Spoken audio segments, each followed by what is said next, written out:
सावरे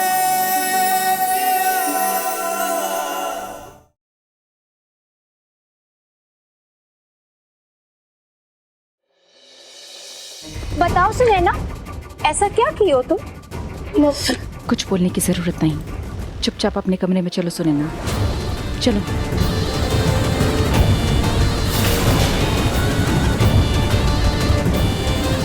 देख रहे हैं भाई साहब, अरे कुम्मू दीदी तो हमको कुछ समझते ही नहीं है। अरे सुनैना, हमने भी तो कुछ लगते हैं ना, काहे लिए सवाल नहीं करेंगे हम? अरे हमको भी तो घर का इज्जत का फिक्र है कि नहीं? बस रमोला, बाकी सब इन बातें कल सुबह होंगी, अभी जाके सो जाइए।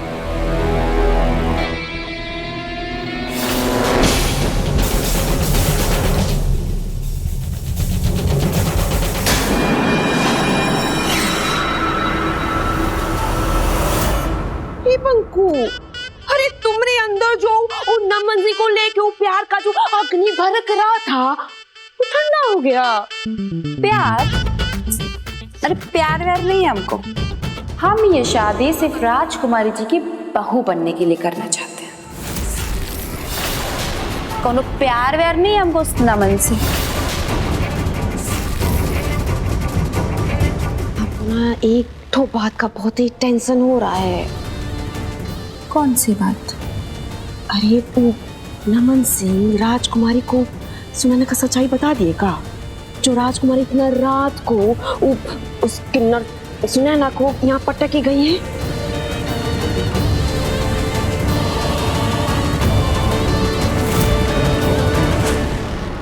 परवेश, हमको लागत रहा कि नमन सुनैना का सच राजकुमारी को बताया नहीं है, वरना वो तो अब तक पूरा मुंगेर में हमारा बेइज्जती का इस्तेहार छपवा देती। वो तो घात लगा के बैठी है हमारा नाम खराब करने का। भैया, वो सुनैना घर लौट आई, ये तो बहुत अच्छा हुआ। फिर भी एक बात हमको बहुत खटक रहा है, अगर नमन ने राजकुमारी से कछु नहीं कहा तो इस वक्त वो राजकुमारी सुनैना को यहाँ काहे छोड़ गई? वो कह रही थी कि नमन सुनैना का सूरत नहीं देखना चाहता। इसका मतलब ही है कि नमन सुनैना का सच कोनों को बताया नहीं है, लेकिन अंदर ही अंदर घुट रहा है। और वो कई घुटन देख के ही राजकुमारी सुनैना को यहाँ छोड़ के गई है। लेकिन सोचने वाला बात यह है कि अगर नमन सुनैना के बारे में कोनों को बताया नहीं तो कहा भाई तब उसे प्रेम करता है। कहा फिर तो वो हमारे लिए कभी भी खतरा बन सकता है। क्या पता कब उसका बुद्धि पलट जाए और सुनैना के लिए वो हमारे परिवार का इज्जत जो है वो चौराहे पे ले आए। बुद्धि पलटने से पहले उसको ठिकाने लगाना होगा परवेश। समय नहीं है ये किस्सा खत्म करो।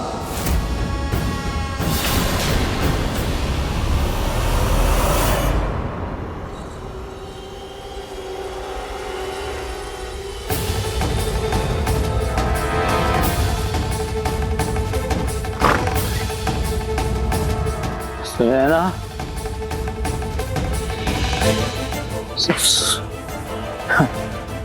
सुनैना, अरे यार कहाँ चले गए?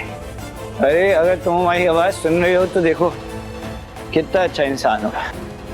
मुझे लगा कि दिन भर कमरे में बैठी बैठी बोर हो रही होगी, तो तुम्हारे लिए एकदम अच्छा वाला टाइम पास लाया हूं मैं। यार सुनैना सुन नहीं रही है क्या? क्या फिर से बाथरूम के अंदर हो गया? बाहर आ जाओ, बाहर आ जाओ, तुम्हारा टाइम पास कराता हूँ मैं।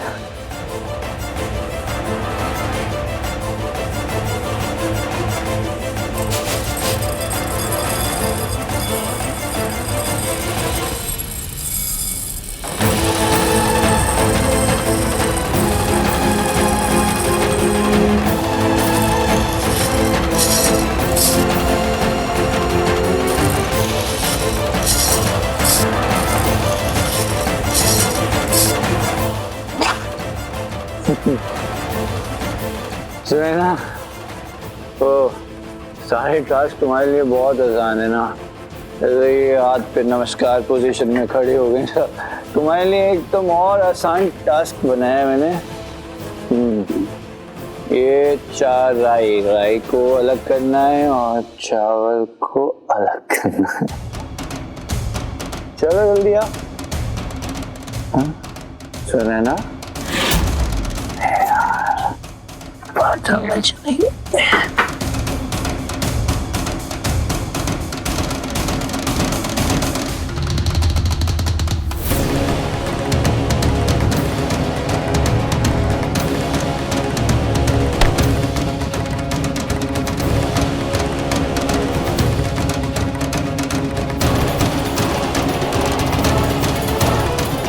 कहाँ गई सुनैना?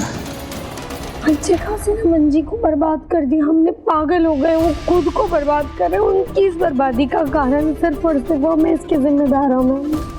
नहीं, तुम्हारी गलती नहीं है सुनैना। ये जो कुछ भी हो रहा है ना, इन सब के जिम्मेदार और गुनहगार बस सिर्फ हम ही हैं। ये सब हमारी गलती है। पहले तुमसे सच छुपाए, फिर वक्त रहते नमन को भी नहीं बता पाए। तुमसे तुम्हारी असलियत छिपाते छिपाते हम तुम दोनों को तबाही के रास्ते पर ले गए। सिर्फ मेरी गलती है। काश कि हम समय रहते सिर्फ बोल देते बतिया, हम तुम्हारे गुनहगार हैं। हमें माफ कर दो सुनैना, हमको माफ कर दो। क्या करें?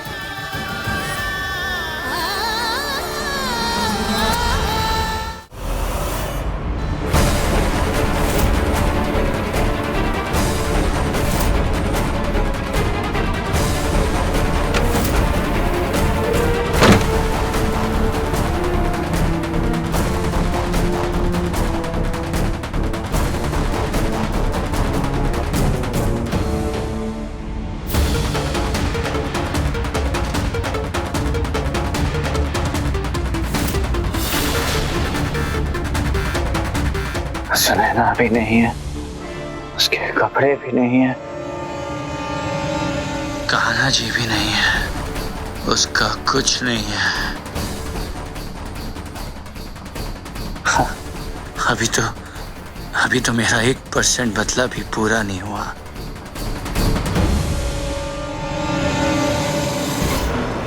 तुम ऐसे नहीं जा सकते, तुम नहीं जा सकते।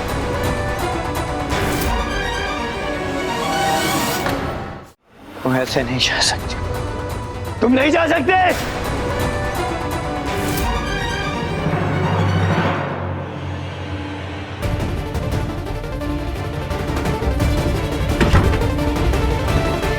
वाह वाह वाह वाह, दरवाजा खोलिए माँ। वही है, सुनैना कहाँ है? सुनैना कहाँ गई? सुनैना को हम मायके छोड़ा है। मायके भेज दी? क्यों? दरवाजा खोलिए। हाँ? दरवाजा तब खुलेगा जब तुम होश में आओगे। सवेरे बात करते हैं हम तुमसे। वाह, अभी सो जाओ। वाह, हमने कहा था ना, सुनैना हमारी बीवी है और वो हमारी परमिशन के बिना कहीं नहीं जाएगी, तो क्यों भेजा उसे? वहाँ दरवाजा खोलिए। माँ, हम बोलते हैं ये दरवाजा तोड़ देंगे। माँ, दरवाजा खोलिए, सुनैना बीवी हमारे।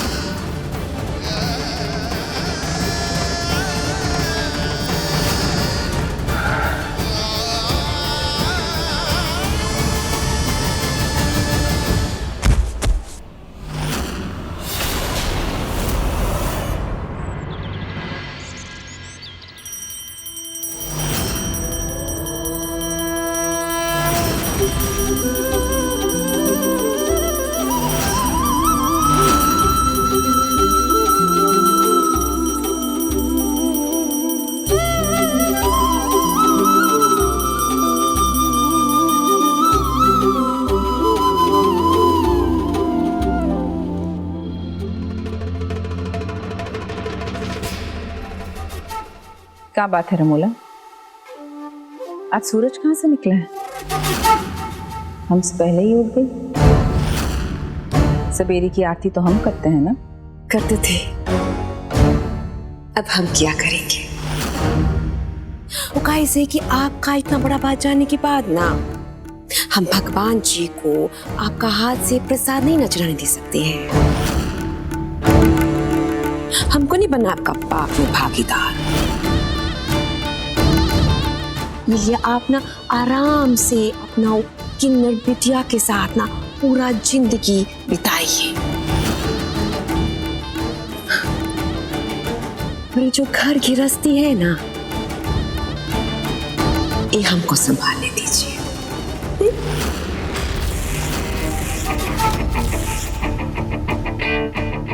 ये लीजिए, ये प्रसाद और आरती तो आप ले ही सकती हैं। आपको इस सबका जरूरत भी तो है ना, भगवान के आशीर्वाद का जरूरत है आपको। लीजिए, ये लीजिए। कुमुद, सबको नीचे बुला लीजिए, कुछ जरूरी बात करना है।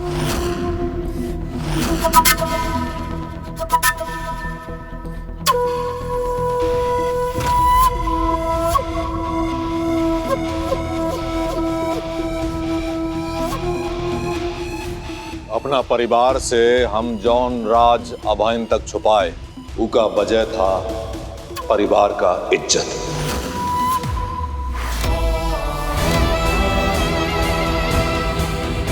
और आज जब हम सभाइन के सामने ये राज खोलने जा रहे हैं, तो उका वजह है परिवार का इज्जत। और वो राज है ही कि सुनैना कोनो साधारण लड़की नहीं है।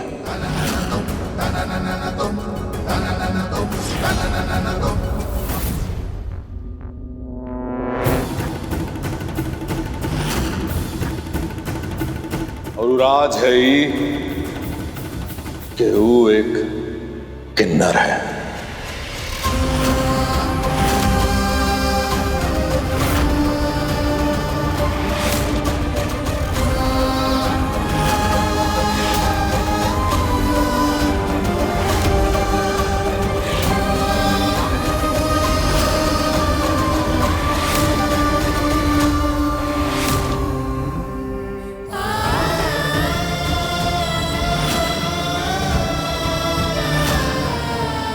और ये वजह है कि हम अभाइन तक को तय खाने में रखे हुए थे।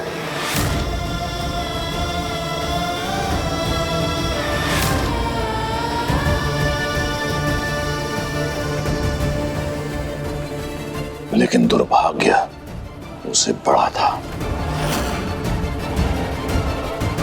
सुनैना और नमन को ये प्रेम हो गया ससुर, और ये तमाशा खड़ा कर दिया।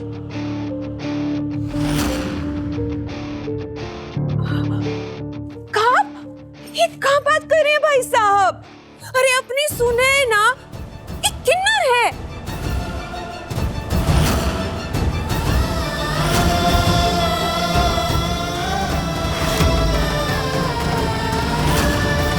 हाँ? तुम काहे बजा रही हो तारा? अब एक कुमुद दीदी, अरे आपका बेटी किन्नर है, आप हमको बता, इतना बड़ा राज हमसे छिपा के रखी। अरे इतने टाइम से ही हमारे साथ बैठकर खा पी रही थी, किचन को, भगवान जी को, मंदिर को छू रही थी। ये भगवान, सत्यानाश हो गया। अरे आप अपना ही पाप का भागीदार हमको भी बना बैठी हैं। अरे कहाँ मुंह दिखाएंगे हम दुनिया को? अरे और तो और, अरे हमारी बेटी लोग, इनका शादी ब्याह कैसे होगा? कौन करेगा इनसे शादी? बताइए। बस रमोला,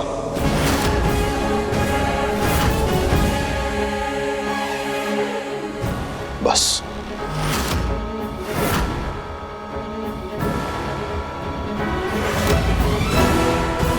ईना कौनों के साथ बैठ के खाएगी, ना पिएगी, ना मंदिर जाएगी, ना रसोई जाएगी, लेकिन अगर ये बात ये घर के बाहर कौनों ने निकाला तो उनका जान ले लेंगे।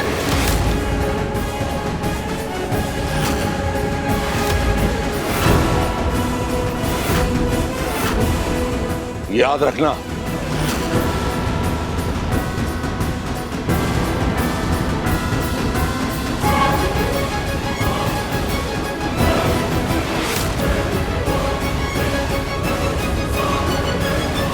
ये कौन सा कसाई वाला नियम बना रहे हैं आप? ये क्या बोल रहे हैं? मंदिर नहीं जाएगी, रसोई नहीं जाएगी, साथ में खाना नहीं खाएगी, मतलब क्या होता है? वो कोनो अछूत थोड़ी है, काहे नहीं करेगी ये सब? अरे हमारी बिटिया है, इस घर की बिटिया है, जैसे पंकज और शिव्या है वैसे ही सुनैना है।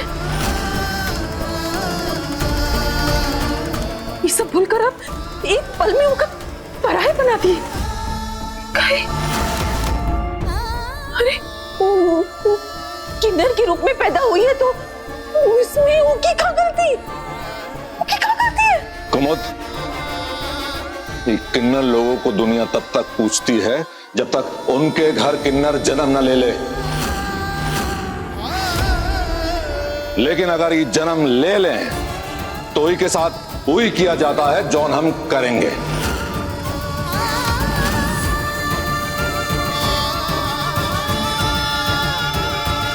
अपना परिवार से ही को निकाल फेंकेंगे और इनको कभाइन बेटी की तरह नहीं स्वीकारेंगे। बात खत्म।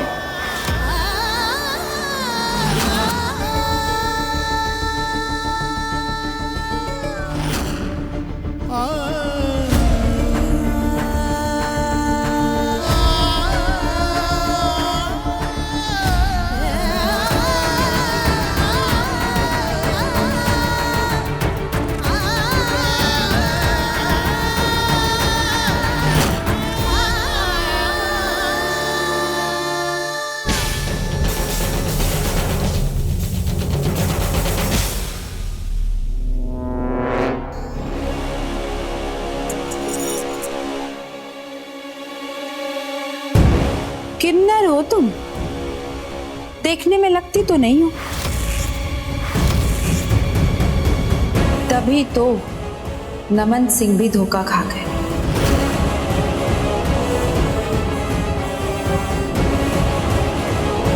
वैसे किन्नर लोग तो बलाएं लेते हैं आपके, दुआएं देते हैं आपको, लेकिन तुम एक किन्नर होकर हमारा घर तोड़ सोची नहीं कि हमारा होने वाला पति चुरा तो लोगी, लेकिन उसके साथ करोगी क्या? क्योंकि बीवी तो तुम बन नहीं सकती।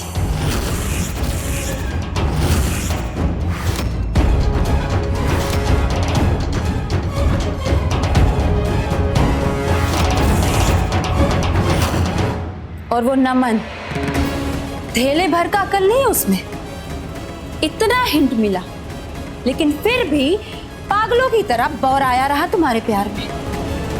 और आज क्या मिला उसको? बर्बाद हो गया वो बेवकूफ। और पता है इन सब के पीछे किसका हाथ है? बड़ी मम्मी का। सब कुछ जानते हुए भी एक किन्नर को उसके गले बांध दी। कैसी डायन औरत। बस पंकजा, बस हमारी माँ के खिलाफ एक शब्द और बोली ना तो क्या? हाँ, क्या कर लोगी तुम? भूलो मत कि तुम एक किन्नर हो, एक अधूरी औरत।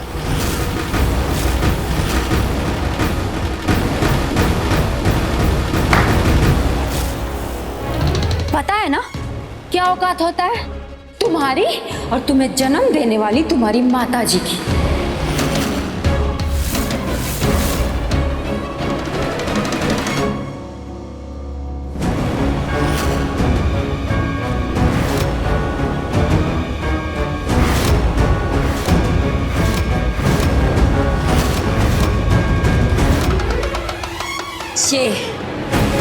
ये औकात है तुम दोनों का।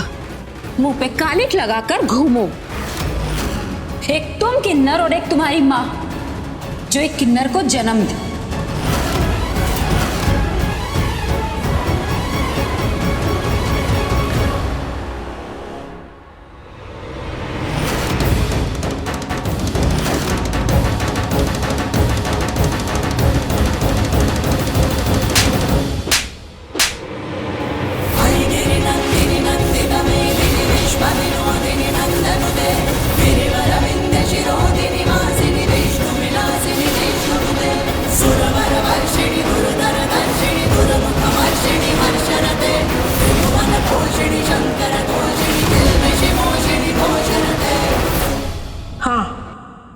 हैं हम अधूरे, हैं हम किन्नर।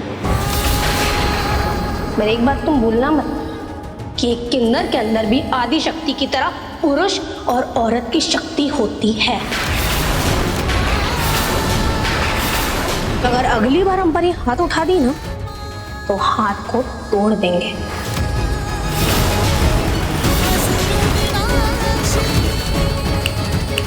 आखिरी बार समझा रहे हैं पंकज, तुम्हें जो बोलना है हमें बोलो, जो करना है हमारे साथ करो। पर अगर हमारी माँ और नमन जी के खिलाफ एक और शब्द बोली ना, इससे बुरा कोई नहीं होगा, समझ लेना।